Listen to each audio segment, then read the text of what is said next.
Kunai berbagi. Halo teman-teman semuanya, welcome back to my YouTube channel. Halo, nama aku Kunai. So di video kali ini aku bakalan nge-share sama kalian cerita tentang persalinan pertama aku, yang mana aku bersalin secara ketuban pecah dini nih, tapi aku tetap bisa melahirkan secara normal. Nah, tapi sebelumnya aku mau disclaimer dulu nih bahwa kasus persalinan itu setiap orang pasti beda-beda ya teman-teman ya. Jadi please jangan disamain, dan juga jangan kayak ngambil serius dan menjadikan cerita ini patokan. Aku hanya nge-share sama kalian gimana sih cerita tentang persalinan aku yang dengan ketuban pecah dini. Nah, jadi gini nih teman-teman ceritanya. Waktu itu tanggal 12 November 2018 itu aku pecah ketuban sekitar jam 4 sore, dan pecah ketubannya itu beneran yang makpiak banget, banyak banget, dan itu udah gak ketahan. Jadi kayak air kencing tapi gak ketahan sama sekali. Nah, bedanya kalau air kencing itu kan dia bau pesing ya. Nah, sedangkan kalau air ketuban ini itu kayak bau anyir, bau amis, kayak bau air cucian ayam mentah gitu. Nah, dan dia tuh kayak air kencing tapi rasanya nggak bisa ditahan. Nah, kalau kalian tahu, kita tuh masih bisa nahan kencing nih dengan otot di serviks kita. Nah, tapi kalau pas ketuban ini pecah keluar, itu sama sekali nggak bisa ditahan. Nah, jadi waktu itu kondisinya aku awalnya pasti panik ya, karena aku juga posisinya lagi sendirian di rumah, nggak ada orang. Tapi waktu itu aku mencoba buat tenang, aku sempet nangis, tapi aku langsung sadar bahwa di kondisi seperti itu aku sama sekali nggak boleh nangis, aku sama sekali nggak boleh panik, karena ketika aku stres, ketika aku panik, itu juga akan mengganggu kesejahteraan janin yang ada di perut aku. Jadi waktu itu aku coba buat tarik nafas, coba buat relax, coba buat ikhlas, dan aku mengusahakan untuk berpikir positif dan juga berpikir jernih supaya aku bisa cari solusinya nih gimana ke depannya. Nah, terus abis jam 4 aku pecah ketuban, aku langsung hubungi suamiku yang lagi di kantor. Setelah itu pas suamiku datang, itu pecah lagi ketubanku. Jadi dia kayak pecah 2 kali pas di rumah. Nah, abis itu aku akhirnya mutusin buat rebahan dulu, nggak langsung ke klinik tempat persalinan, karena aku takutnya ketuban aku pecah lagi.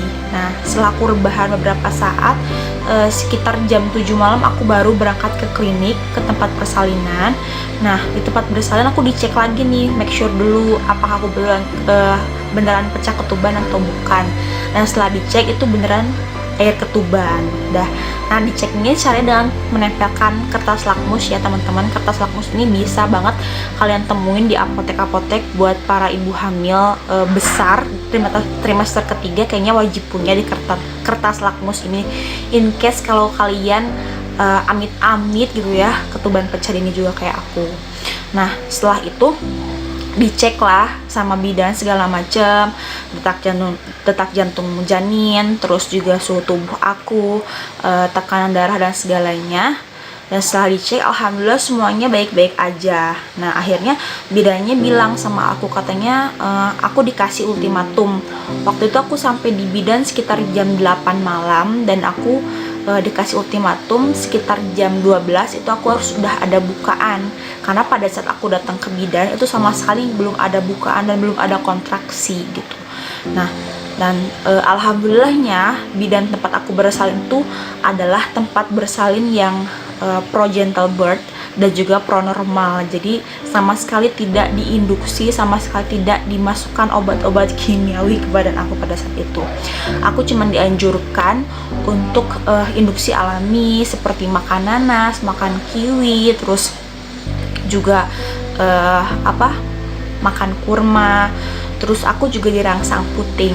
Terus aku juga sama si bidan pendampingnya pijat endorfin dan juga pijat oksitoksin. Nah, alhamdulillah pas sekitar jam 10 malam itu aku mulai ada kontraksi nih, udah mulai mules-mules dan udah mulai teratur.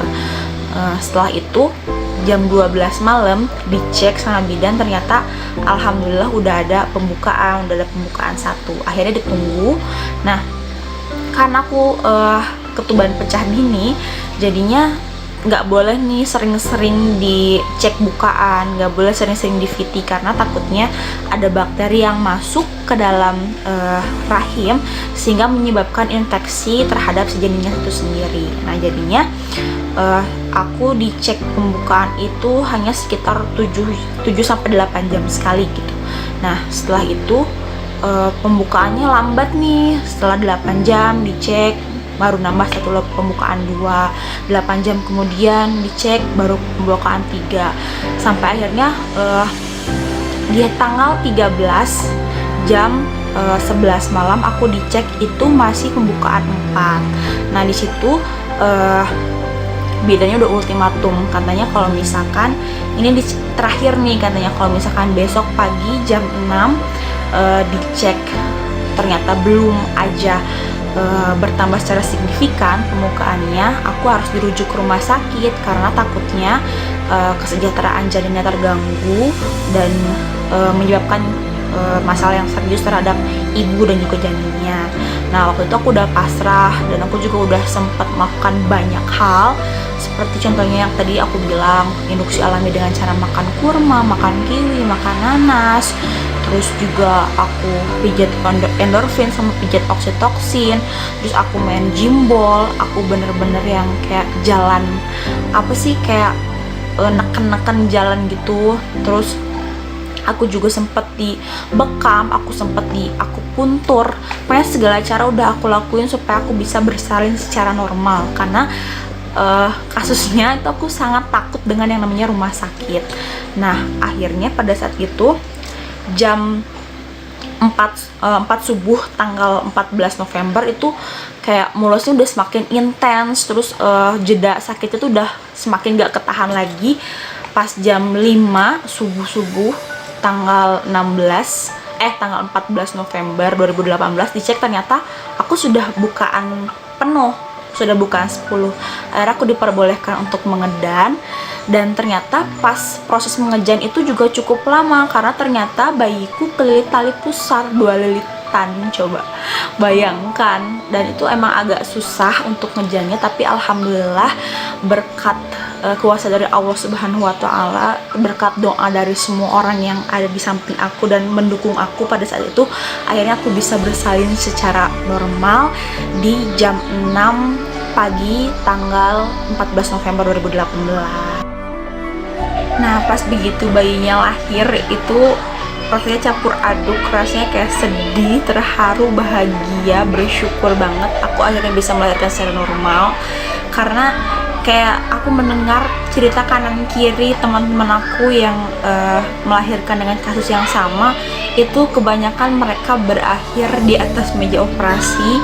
Dan itu adalah salah satu momen persalinan yang paling aku takutkan gitu. Dari awal aku hamil, aku paling takut bersalin secara sesar gitu, karena aku tahu recovery-nya jauh lebih lama dan juga rasanya jauh lebih sakit daripada melahirkan secara normal.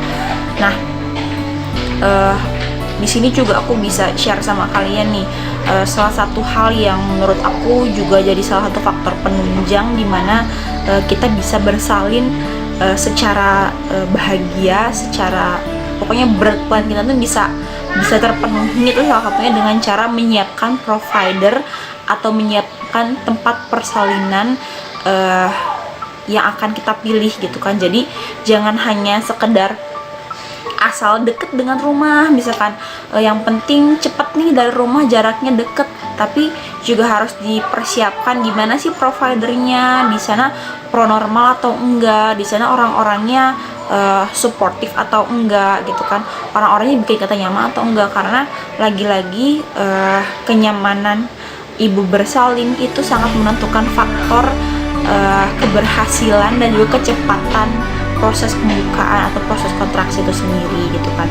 Dan di kasus aku, karena aku memang melahirkan anak pertama yang katanya memang proses persalinannya jauh lebih panjang dan lebih lama dibandingkan anak kedua, ketiga, dan keempat gitu kan.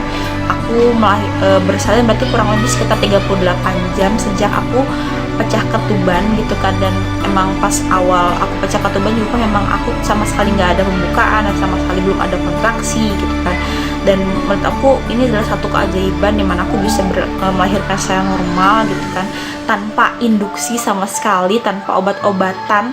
Aku hanya menjalankan prosedur yang disarankan oleh bidan di tempat aku bersalin, yaitu aku makan kurma, aku makan kiwi, aku makan nanas, juga aku rangsang puting, aku pijit endorfin, pijit oksitoksin, terus aku dibekam, aku diakupuntur, aku dipijat bukaan panggul, jimbol, dan lain sebagainya.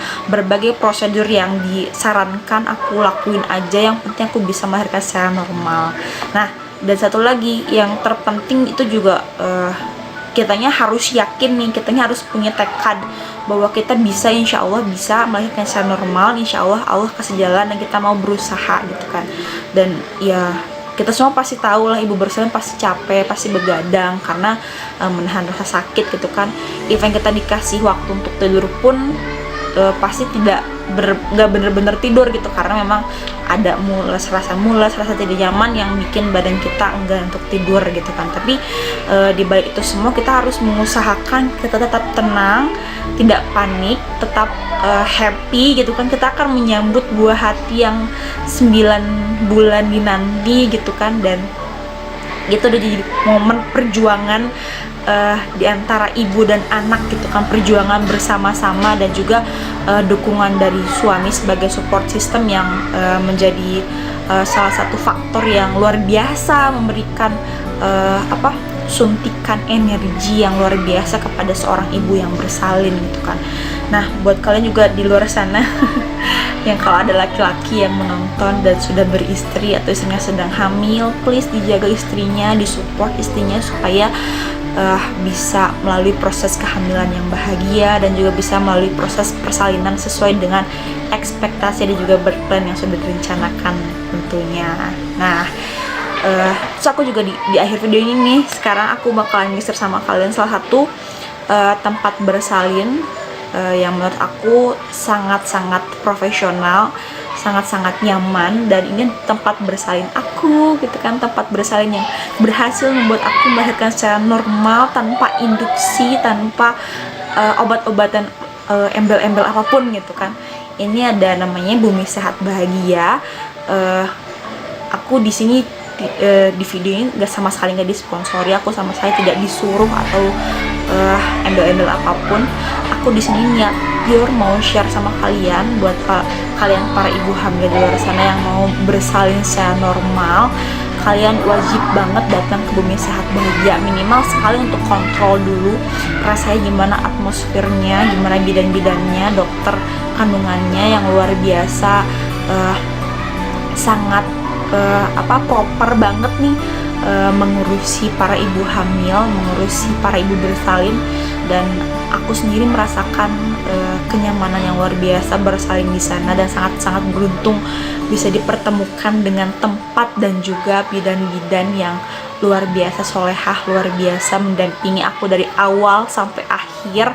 Bener-bener gak ditinggal sama sekali, bener-bener setiap jam dicek suhu tubuh, dicek detak jantung janin, setiap jam ditanyain aku butuh apa, aku perlu apa, aku pengen dipijat atau digimanain, terus aku dibuat jadwal supaya aku bisa melahirkan secara normal. Dan hasilnya alhamdulillah gitu, aku bisa melahirkan secara normal di sana dengan nyaman, dengan lembut. Dan satu lagi, aku bisa bersalin secara persalinan Maryam, alias bersandar di pohon kurma, yang mana pohon kurmanya adalah suamiku sendiri. Jadi benar-benar di sana tuh sangat difasilitasi. Teman-teman yang para bumil yang punya birth plan itu langsung di print aja, boleh langsung dikasih dan di sharingkan dengan para bidan di sana, karena insya Allah akan difasilitasi semuanya oleh para bidan di sana.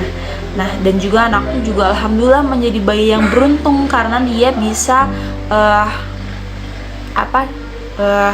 dipotong ari-arinya atau tali pusarnya itu setelah tali pusarnya berhenti berdenyut, atau delay aku lupa istilah medisnya.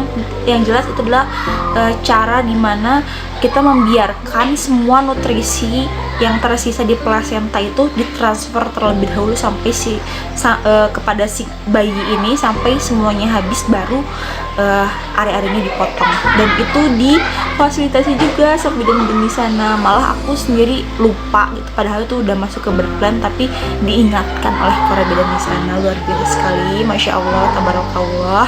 Nah, jadi buat teman-teman di luar sana, para bumil, semangat, berdayakan diri dari sekarang nih. Kalau teman-teman dari trimester pertama mungkin masih ulek-ulek ya, masih fase mabok. Nah, kalau udah mulai masuk trimester kedua, ayo mulai berdayakan diri supaya semuanya bisa sesuai dengan rencana, bisa bersalin secara normal, bersalin secara lembut, bahagia, dan juga alami tentunya, sehingga kita bisa mengirim seorang anak ke dunia ini dengan cara yang terbaik yang kita bisa. Nah, so buat para bumil di luar sana, tetap sehat semuanya, tetap jaga kesehatan di tengah pandemi COVID-19 ini. Kita tahu semuanya pasti serba bikin panik, serba bikin parno, tapi kita harus tetap waspada, tapi jangan sampai panik. Dan kita harus tetap jaga kesehatan, jaga kebersihan, stay safe, stay at home semuanya. Dan cukup sekian cerita dari aku, semoga bisa menjadi pengalaman buat teman-teman semuanya yang nonton di video kali ini. Terima kasih buat teman-teman yang sudah menonton. Jangan lupa untuk di like, komen, dan juga subscribe channel YouTube ini supaya aku bisa terus bikin konten-konten yang berguna buat kalian semua. So, segitu dulu video dari aku. Sampai jumpa lagi. Terima kasih sudah menonton channel YouTube ini. Jangan lupa untuk di like, komen, subscribe, dan juga share ke semua sosial media yang kalian punya.